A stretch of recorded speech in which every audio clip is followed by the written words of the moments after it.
Chapter 1. The Orphan Who Would Be Queen. August 19, 1883, Saumur, France. This opening chapter introduces Gabrielle Bonheur Chanel's traumatic beginnings in poverty and abandonment, contrasting sharply with the empire of elegance she would later build. Born to an unwed mother who dies of tuberculosis, young Gabrielle is abandoned by her father at the Aubazine convent orphanage. The austere black-and-white world of the nuns, with their severe habits and rigid discipline, paradoxically becomes the foundation of her revolutionary aesthetic. We witness her transformation from charity case to cabaret singer, nicknamed Coco, her first taste of male patronage through Tien Balsan, and her early recognition that beauty and charm could be her escape from destitution. The chapter establishes the fundamental contradiction of Chanel's existence, a woman who would dress the world's elite while never forgetting the cold stone floors of her childhood, who would preach independence while depending entirely on wealthy men's protection. The narrative builds toward her meeting with Arthur Boy Capel, the English businessman, who would become both her greatest love and her pathway to the world of high society, setting up the promise of wealth that would define and ultimately corrupt her. August 19th, 1883. Saumur, France. A charity hospital for the poor. The woman on the bed was dying, and she knew it. Jeanne Devol clutched the coarse blanket as tuberculosis consumed her 31-year-old body. Around her, 5 children waited in various states of comprehension. The youngest, Gabrielle, was only 12, dark-eyed and watchful in a way that made adults uncomfortable. She had learned early not to cry, not to beg, not to show the hunger that gnawed at her belly and heart. When death finally claimed Jeanne, her lover Albert Chanel made his decision with cold practicality. The boys would work as farm laborers. The girls would go to Aubazine, run by the Sisters of the Sacred Heart of Mary. He left them there like unwanted parcels, never to return. Aubazine was a fortress of stone and silence, perched in the Corps countryside like a medieval punishment. Gray walls, narrow windows, corridors that echoed with the whispers of unwanted girls. Gabrielle and her sisters joined dozens of other abandoned children, all dressed in identical black smocks, all taught the same lessons: humility, obedience, and the certain knowledge that they were burdens upon God's mercy. The nuns moved through these halls like black and white specters, their habits severe and spotless. They taught the girls to sew with meticulous precision, to create beauty even as their spirits were systematically crushed. Every stitch had to be perfect. Imperfection was moral failure, beaten out with rulers and reproach. Young Gabrielle absorbed these lessons with frightening intensity. She sewed not with resignation but with fury, as though each perfect stitch was rebellion against the circumstances that placed her here. The severe geometry of the convent, black and white, clean lines, absence of ornament, branded itself onto her consciousness. But Aubazine taught her something the nuns never intended, that appearance was armor, discipline was power, and the right costume could transform a person entirely. When she watched the nuns glide through the refectory, she saw performers in perpetual theater. Their habits commanded deference, their silence suggested mystery. Their uniforms proclaimed identity that transcended individual poverty. At 18, Gabrielle was released with basic education, exceptional sewing skills, and burning determination never to be poor again. She found work at a tailor's shop in Moulins, hemming cavalry officers' trousers until her fingers bled. The pay was miserable, but Moulins offered something Aubazine never had: men. The garrison town overflowed with young officers possessing too much money and too little purpose. They spent evenings at La Rotonde, where shopgirls could try becoming something more. Gabrielle began singing weekends, her repertoire limited to Coco Rico and Qui Quoi Vu Coco.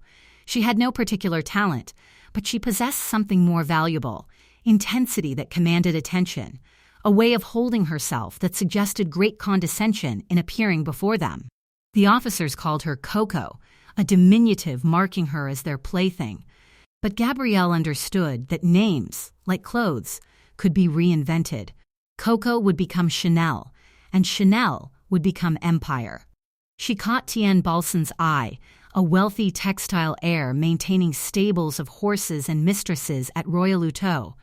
Balsan offered the standard arrangement: pretty apartment, beautiful clothes, company of other kept women who understood beauty was commodity and youth depreciated rapidly. But Gabrielle wanted more. She studied the elegant wives and daughters visiting Royale, noticing how their clothes constrained them, corsets and elaborate hats turning them into decorative objects. She saw the gap between what these women were and what they might become. In that gap lay opportunity. Using Balsan's money and connections, she began making hats, simple designs rejecting the massive, over-decorated creations then fashionable. She opened a small millinery shop in Paris on Rue Cambon. The hats were revolutionary in simplicity: no feathers, no flowers, no fuss. Just clean lines and perfect proportions, Aubazine's aesthetic translated into haute couture. Wealthy women who once looked through her now looked at her with interest. Here was someone who understood that true luxury whispered rather than shouted. In a world of shouting, whispers commanded attention. By 1910, Gabrielle was no longer just Balsan's mistress. She was Coco Chanel, businesswoman, having learned the most important lesson: poverty wasn't just about money but dependence, and true wealth meant never relying on anyone's mercy again. But the past wasn't finished with her, nor were the powerful men who would shape her destiny in unimaginable ways.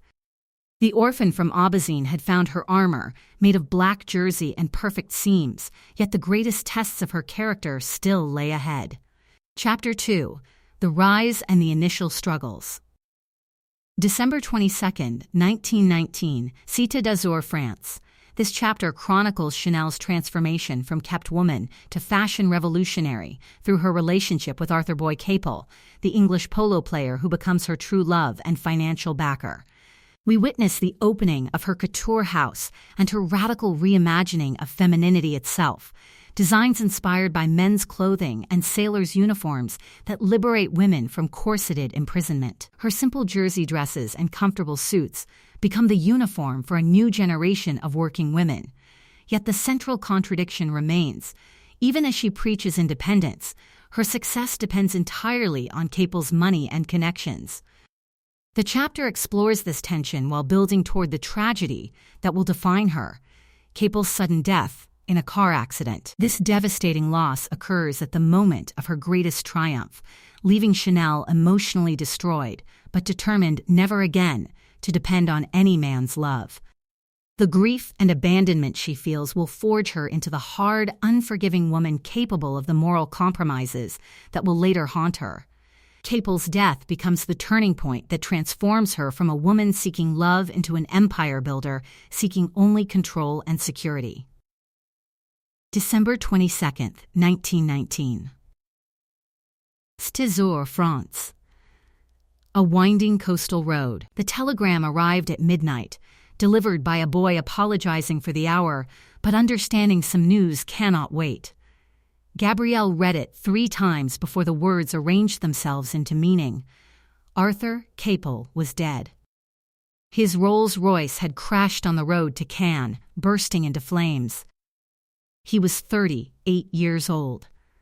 She did not cry. Aubazine had taught her that tears were luxury, self-indulgence that changed nothing. Instead, she sat in darkness and remembered the man who had transformed her from mistress to mogul, from Coco to Chanel.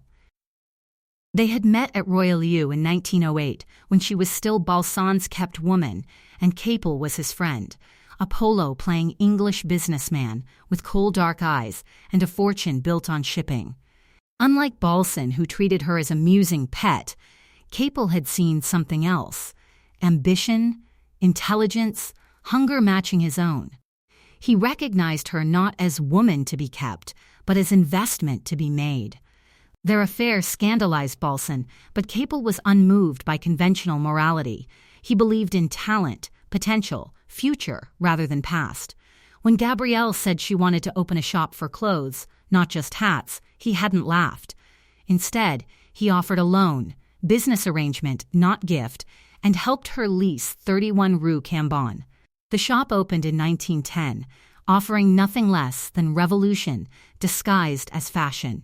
While Paul Poiret created elaborate oriental fantasies and Grandes Maisons produced confections of lace and ribbon, Chanel made clothes women could actually move in.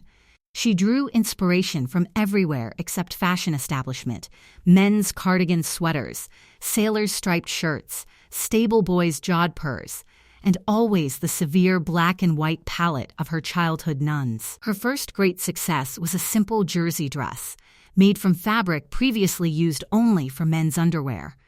It fell straight from shoulders, skimmed the body without constraining it, could be worn without corset. Fashion press was horrified. Harper's Bazaar called it poverty deluxe. But women, especially young women working in offices and shops during the war, understood immediately. This was clothing for new life, for women who needed to move, work, exist as something beyond decorative objects. Capel watched her success with pride and recognition that he had created something he could no longer control.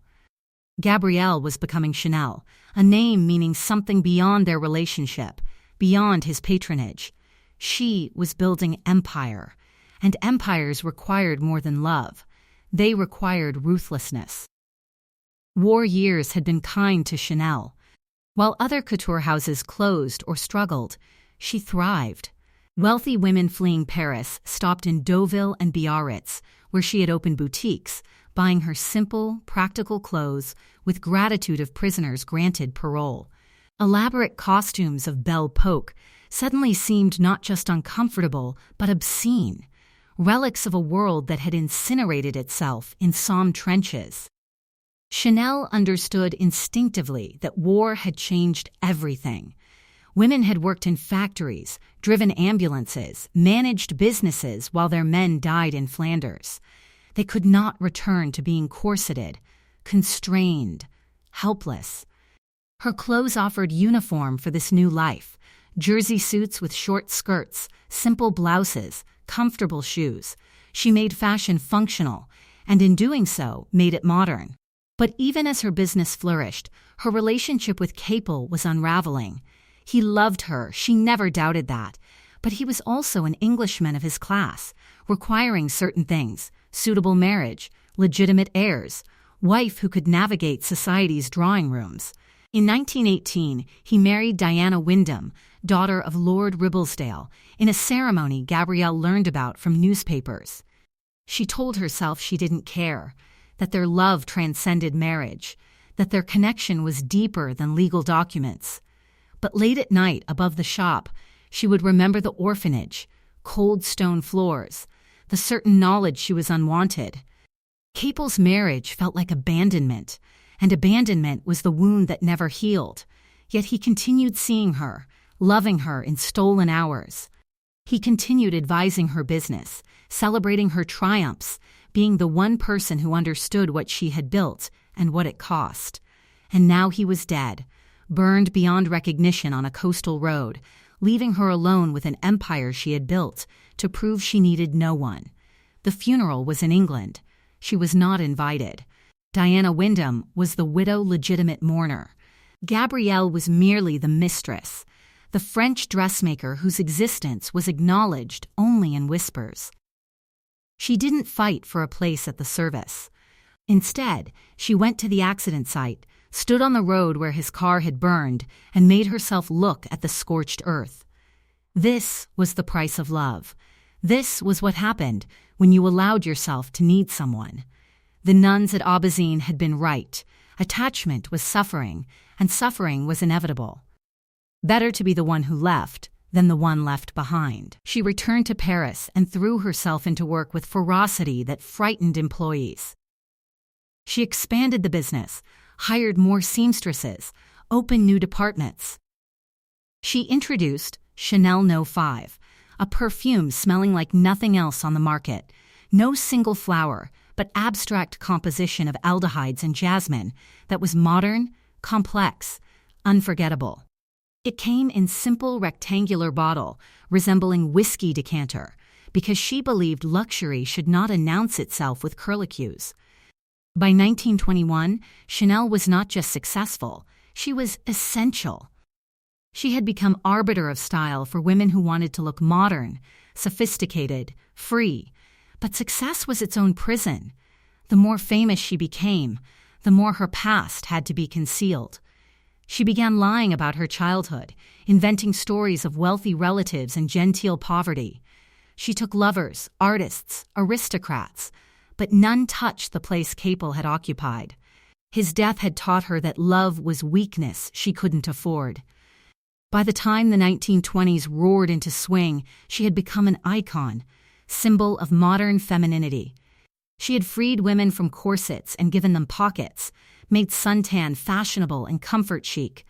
But standing at the pinnacle of success, surrounded by wealth and fame, she sometimes remembered the telegram, the burned road, the man who had believed in her when she was nothing. She wondered if the price of independence was always this: to stand alone at the summit, victorious and empty, with no one left who remembered the girl from Aubazine who once believed love could save her. The 1930s were approaching, and with them, choices that would define her forever. Chapter 3: The Major Setback, or Crisis. June 14, 1940, Paris, France. This chapter plunges into the darkest period of Chanel's life as German forces occupy Paris. While France falls and the world descends into war, Chanel makes calculated decisions that forever taint her legacy. We witness her collaboration with Baron Hans Günther von Dincklage, a Nazi intelligence officer, during the German occupation. As France suffers, Chanel lives comfortably at the Ritz while it serves as Luftwaffe headquarters, dining with German officers and maintaining her luxurious lifestyle. The chapter explores her attempt to use Nazi Aryanization laws to seize control of her perfume business from the Jewish Wertheimer family, revealing the depth of her moral compromise. However, her major setback occurs when she discovers the Wertheimers outsmarted her by transferring company control to a Christian proxy before fleeing. Her gamble fails spectacularly, leaving her exposed and desperate. The crisis deepens when her beloved nephew, Ander Palasa, is captured and imprisoned in a German stalag. To secure his release, von Dincklage pressures her into active collaboration, leading to her recruitment as Nazi agent F7124 for the absurd Operation Model Hut, a delusional mission to broker peace between Germany and Britain through her social connections. June 14, 1940. Paris, France. The Ritz Hotel. The Germans entered Paris without firing a shot, their boots echoing on cobblestones that hadn't heard foreign conquerors since 1871. Gabrielle Chanel watched from her Ritz window and felt something she would never admit: relief. The drôle de guerre was over. Uncertainty was over. Now there would be order, and order was something she understood. Germans were disciplined, efficient, respectful of hierarchy and achievement. They wouldn't be like the Popular Front mob that had nearly torn France apart in 1936, the workers who occupied her factories demanding rights as though employment weren't already a gift. Within weeks, the Ritz became Luftwaffe headquarters, and Chanel's suite sat directly across from Baron Hans Günther von Dincklage, a German intelligence officer who spoke perfect French and possessed aristocratic bearing reminiscent of Capel. He was 13 years younger, handsome in cold Nordic fashion, and he paid attention to her not as conquest, but as equal. Or so she told herself. Their affair began quietly, in the way of wartime romances everyone knew about but no one acknowledged. Von Dincklage, spats to his friends, was attached to the Abwehr, German military intelligence, though his exact role remained deliberately vague. He wore civilian clothes, attended parties, seemed more interested in culture than combat. He was, in occupation parlance, correct. Chanel told herself love transcended politics, that her relationship with Spatz was personal, not political. But in occupied Paris, nothing was merely personal. Every choice was collaboration or resistance, and neutrality was fiction maintained only by cowards and fools. While Paris starved, Chanel lived in luxury. While Jewish families were rounded up and shipped east, she dined at Maxim's with German officers. While the resistance fought and died in shadows, she maintained her Ritz suite, warm and well-fed, protected by her lover's position and her own celebrity. She closed her couture house, claimed she couldn't work under occupation, though the truth was simpler. Her workers had demanded higher wages, and war gave her excuse to shut them out. But she kept her perfume business running, and here she saw opportunity having nothing to do with patriotism or principle. Chanel No. 5 had made the Wertheimer family extraordinarily wealthy. In 1924, desperate for capital to expand her perfume business, Chanel had sold them 70% of the company for a fraction of its eventual worth. For 20 years, she watched them profit from her creation while receiving only 10% of revenue. It was injustice that festered. Reminder that even at her power's height, men still controlled her destiny. Now, with the Wertheimers fled to America and their property subject to Aryanization under Nazi racial laws, she saw her chance. She petitioned German authorities to declare their ownership invalid, to return the perfume business to pure French, pure Aryan control, her control. It was a calculated attempt to use genocide's machinery for personal profit, pursued with the same ruthless efficiency she once brought to fashion. That the Wertheimers were Jewish, that their property was being stolen by a regime murdering Jews by millions, seemed not to trouble her. Business was business, and sentiment was for those who could afford it. The Wertheimers, however, had anticipated this. Before fleeing, they transferred nominal ownership to Félix Amiot, a French Christian friend, making the business technically Aryan already. Chanel's petition failed, and her fury at being outmaneuvered was absolute. She had tried collaborating with Nazis and been thwarted by her victims' foresight. It was humiliating. But she wasn't finished. In 1943, she became involved in something far more dangerous than business disputes: espionage.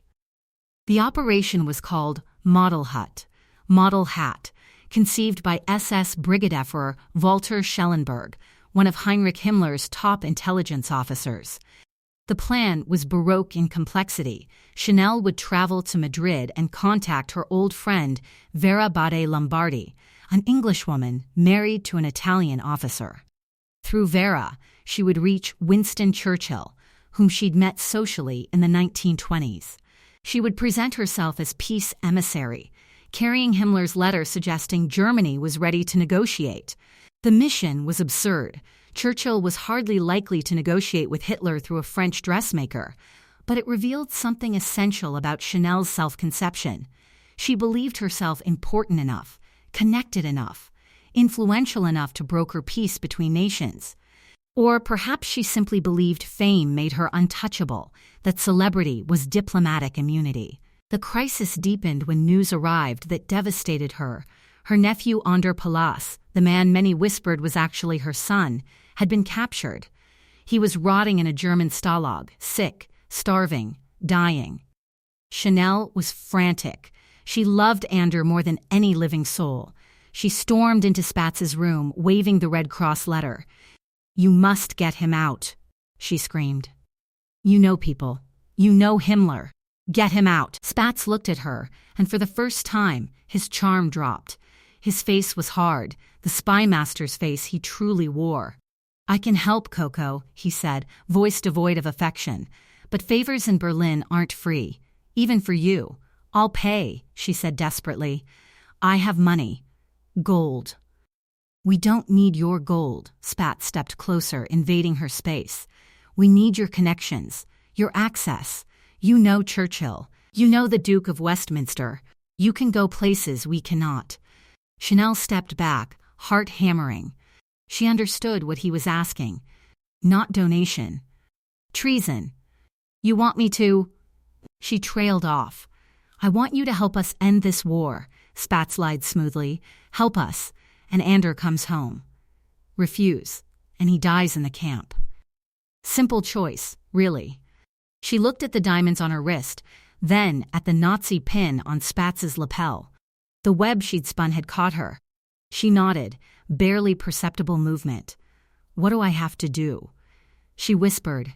Spatz smiled, wolfish grin. He opened a drawer, pulling out a file. Not fashion sketch. Dossier. Welcome to the service, Agent F7124, he said, using her new codename, Westminster. Outside, Paris shivered under occupation's weight, while inside the Ritz, Coco Chanel had just signed away the last remnant of her soul. Chapter 4. The Unraveling. 1943-1944, Berlin and Madrid. Chanel is now Agent F7124, codenamed Westminster, embarking on the absurd Operation Model Hut. The narrative follows her journey to Berlin to meet SS General Walter Schellenberg, then to Madrid for her delusional mission to broker peace between Germany and Britain through her supposed friendship with Winston Churchill. The unraveling begins as the mission fails spectacularly. Her contact, Vera Lombardi, immediately betrays her to British intelligence, exposing Chanel as a Nazi agent. As Allied forces approach Paris and the tide of war turns decisively, Chanel's world collapses around her. The psychological toll becomes immense. She relies on sedatives and morphine, becomes paranoid and terrified of the coming puration, the purge of collaborators. Her comfortable world at the Ritz transforms into a trap as liberation approaches. The chapter reaches its climax with her arrest by the French resistance after Paris's liberation. She expects execution, having witnessed other women collaborators dragged through streets with shaved heads and painted swastikas. However, a mysterious twist occurs. She is released after only hours of interrogation, reportedly due to high-level British intervention, possibly Churchill himself, who cannot afford to have her testify publicly about British aristocratic Nazi sympathies. Spring 1943. The Grunwald, Berlin. The villa in Berlin's Grunwald forest was a study in surreal contradiction. While the city crumbled under Allied bombing, Gabrielle Chanel sipped tea with a monster. SS General Walter Schellenberg, head of foreign intelligence, was young, cultured, and utterly without conscience. He treated Chanel like royalty, kissing her hand, flattering her ego, while the context remained grotesque. She was here to receive orders. The woman who had once liberated women from corsets now sat in a Nazi stronghold, believing she could stop the Second World War. It was testament to her narcissism, blindness induced by decades of being told she was genius. You will go to Madrid, Schellenberg instructed, voice soft and persuasive. Contact the British embassy. Tell Churchill the Reich is ready to negotiate, but only with him, not the Bolsheviks. She accepted the mission. Operation Model Hut, Model Hat. It sounded like a fashion show, but stakes were life and death. The Hotel Ritz, Madrid. Late 1943, Chanel paced her room wearing severe gray wool. Her contact, defector Vera Lombardi, had already betrayed her. The British knew she was coming. The mission was compromised before beginning. Chanel wasn't a spy. She was celebrity playing a game she didn't understand. She waited for Churchill's call that never came. Instead, she received cold silence. The unraveling accelerated upon her return to Paris. The city was no longer hers. Germans were losing. Air was thick with burning documents. Spatz packed bags nervously, burning files. Chanel consumed sedatives to sleep, morphine to wake. Her face was gaunt, eyes haunted. She saw how maids looked at her now, not with fear, but hatred. They knew. Everyone knew. August 25, 1944. The liberation of Paris. Bells rang. The same bells that tolled for invasion now tolled for freedom. American jeeps flooded Rue de Rivoli. Tricolor flags returned. But for Chanel, liberation was nightmare. She watched from her window as mobs dragged women into streets. The women screamed as their hair was sheared with sheep clippers. swastikas painted on their foreheads. They had slept with Germans. Chanel touched her own perfect dark bob, grabbing a hat and pulling it low. She was trapped. The Puritan Sauvage, wild purge had begun. The resistance hunted collaborators, and she was the most famous collaborator of all. 2 weeks later, there was a knock at her door. Not servants, but men with armbands, the French forces of the interior. "Gabrielle Chanel?" A young man asked, gun pointed at the floor. "You're under arrest." She didn't fight, maintaining dignity while grabbing pearls and coat. She was marched from the Ritz past jeering crowds to makeshift committee headquarters. The interrogation was brutal psychologically. They asked about spats, Berlin, the treachery. She denied everything with haughty arrogance. "I am Chanel," she said. "I did what I had to do to survive. You boys were hiding in woods. I was keeping French couture alive. It was a lie, and they knew it." She sat in a cold cell, waiting for tribunal, imagining clippers, prison, firing squad. She thought of Aubazine orphanage. It had come full circle, starting with nothing, ending with nothing. But then came the twist. The door opened. The same young man entered, looking confused and angry. "Get up," he spat. "Where are you taking me?" she asked, voice trembling for the first time. "Out. You're free." "Free?" She was stunned. "Why?" "Orders from the top," he sneered. "London. Seems you have powerful friends, madame." The secret intervention had reached across the channel. Winston Churchill couldn't afford for Chanel to stand trial. She knew too much about royals, aristocracy, the secret sympathies of British elite for Nazis. To protect themselves, they had to protect her. She walked into liberated Paris's sunlight, physically free, but spiritually destroyed. She was a pariah now. She hailed a cab. "Where to, madam?" the driver asked. She looked at the city that now hated her. "Switzerland," she said. "Lausanne. Drive." She escaped physical punishment, but psychological unraveling was complete. She left Paris not as queen, but as fugitive, her legacy stained with blood and betrayal. The woman who had once commanded empires now commanded nothing but the clothes on her back and the bitter knowledge that survival sometimes costs more than death.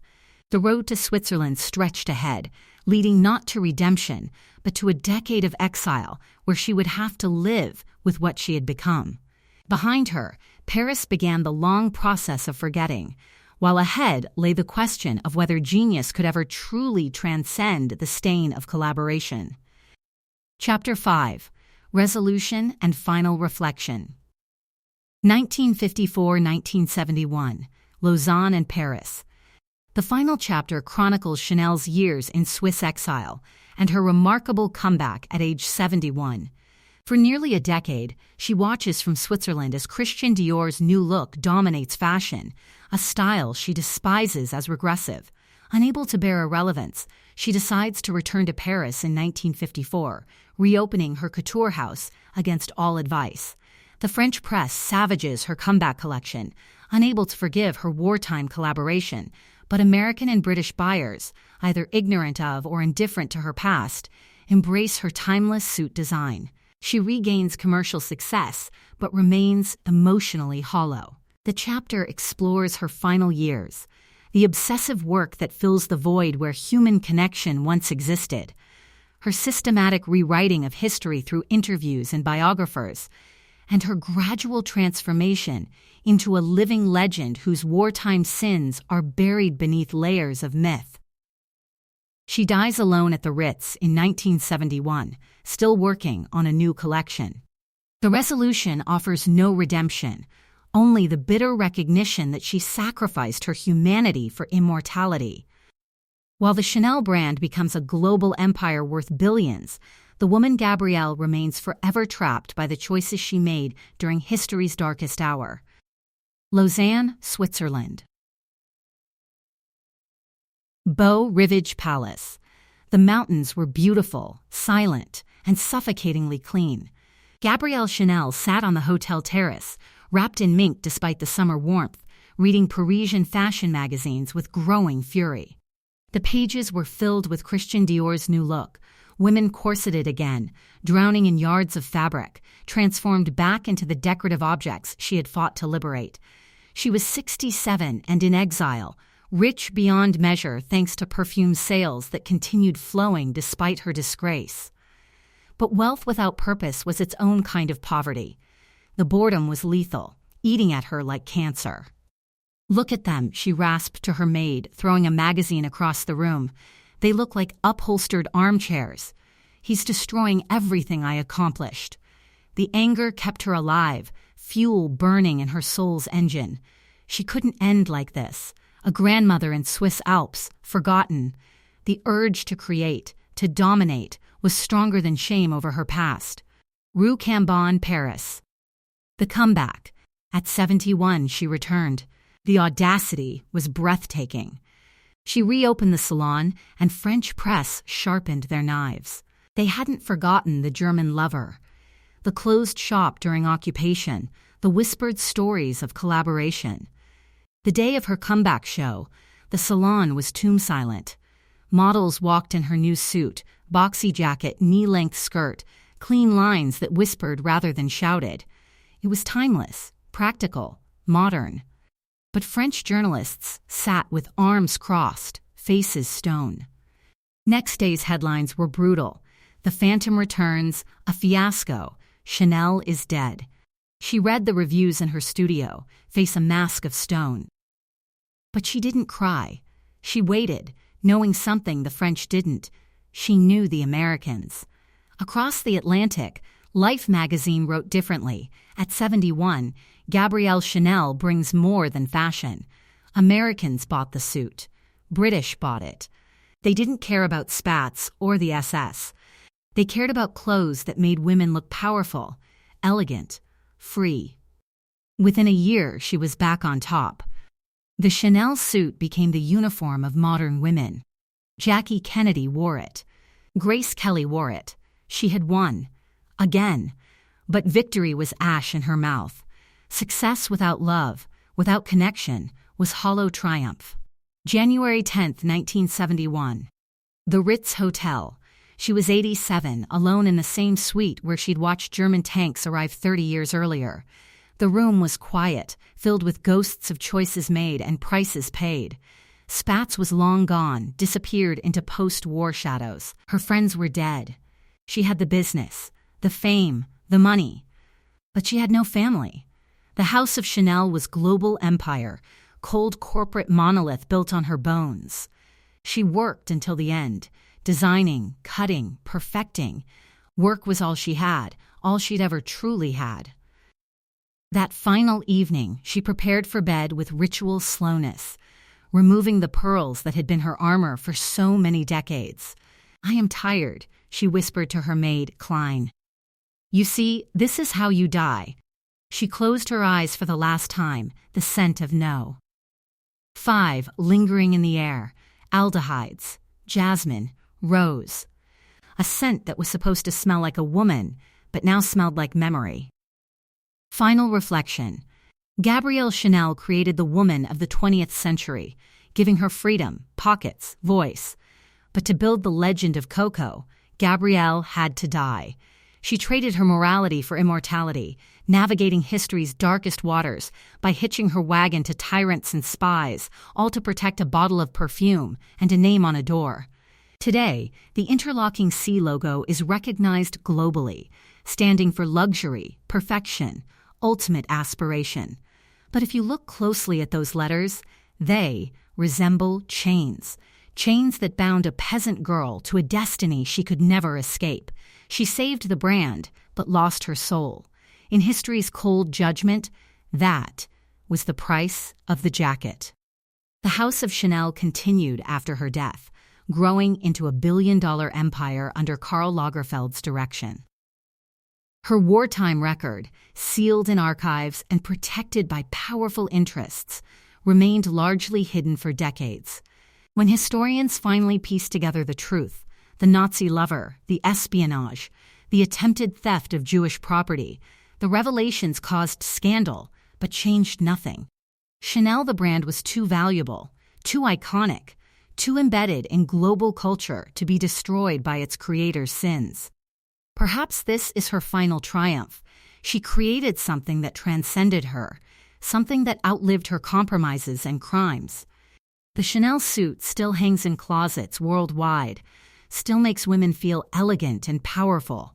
The perfume still sells. The handbags still command waiting lists. The logo still signifies timeless chic. She died without ever confronting what she'd done, without apologizing or explaining or justifying. She simply worked until she couldn't work anymore, then died, leaving behind an empire and a mystery. Was she genius who made regrettable choices, or collaborator who happened to be talented? Victim of circumstances, or author of her own damnation? The answer, like everything about Gabrielle Chanel, is complicated. She was orphan who became queen, kept woman who became independent, revolutionary who collaborated with fascism, genius who served evil. She was all these things at once, never anything simple.